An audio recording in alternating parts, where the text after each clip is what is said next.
بسم اللہ الرحمن الرحیم۔ محترم سامعین، السلام علیکم ورحمۃ اللہ وبرکاتہ۔ آج ہم اس ویڈیو میں بتائیں گے حضرت عمر فاروق اعظم کی خلافت اور دو غیبی شیروں کے بارے میں بہت ہی شاندار واقعہ پیش کرتا ہوں۔ ایک مرتبہ بادشاہ روم کاظمی قاصد مدینہ پاک آیا اور لوگوں سے مسلمانوں کے دوسرے خلیفہ امیر المومنین حضرت عمر فاروق اعظم رضی اللہ عنہ کے گھر کا پتہ پوچھا۔ اس کا خیال تھا کہ آپ کسی عالیشان محل میں رہتے ہوں گے۔ لوگوں نے بتایا اس وقت امیر المومنین صحرا میں بکری کا دودھ دو رہے ہوں گے۔ بادشاہ کا قاصد ڈھونڈتے ڈھونڈتے وہاں پہنچا تو دیکھتا ہے کہ آپ نے چمڑے کا درہ سر مبارک کے نیچے رکھا ہوا ہے اور زمین پر آرام فرما رہے ہیں۔ قاصد کو آپ کے اس طرح زمین پہ آرام فرمانے پر بڑی حیرت ہوئی۔ اس نے دل میں کہا، مشرق و مغرب کے لوگ ان سے خوف کھاتے ہیں اور یہ زمین پر آرام کر رہے ہیں، کوئی محافظ بھی نہیں۔ معاذ اللہ، انہیں شہید کرنا کتنا آسان ہے۔ جیسے ہی اس نے اپنے ناپاک ارادے سے تلوار نکالی، یکایک کہیں سے دو غیبی شیر ظاہر ہو کر اس کی طرف لپکے۔ شیروں کو دیکھ کر اس پہ کپکپی طاری ہو گئی۔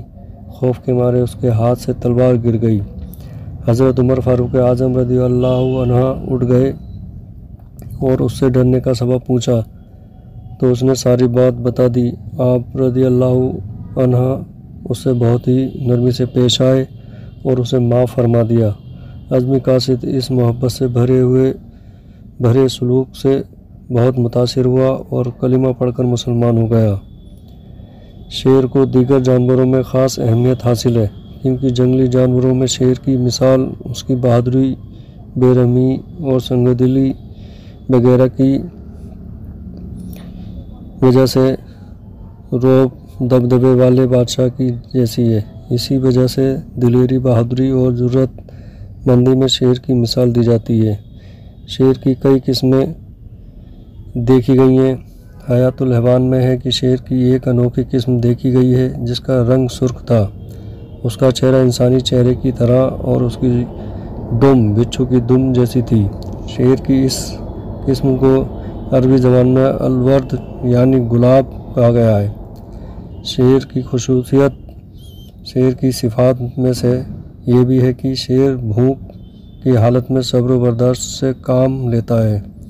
اسے پانی کی ضرورت کم محسوس ہوتی ہے اور یہ دوسرے درندوں کا شکار یعنی جھونٹا نہیں کھاتا۔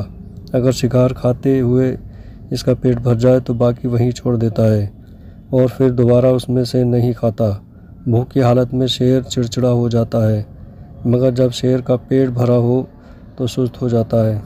شیر دوسرے جانوروں بالخصوص کتے کا جھونٹا پانی ہرگز استعمال نہیں کرتا۔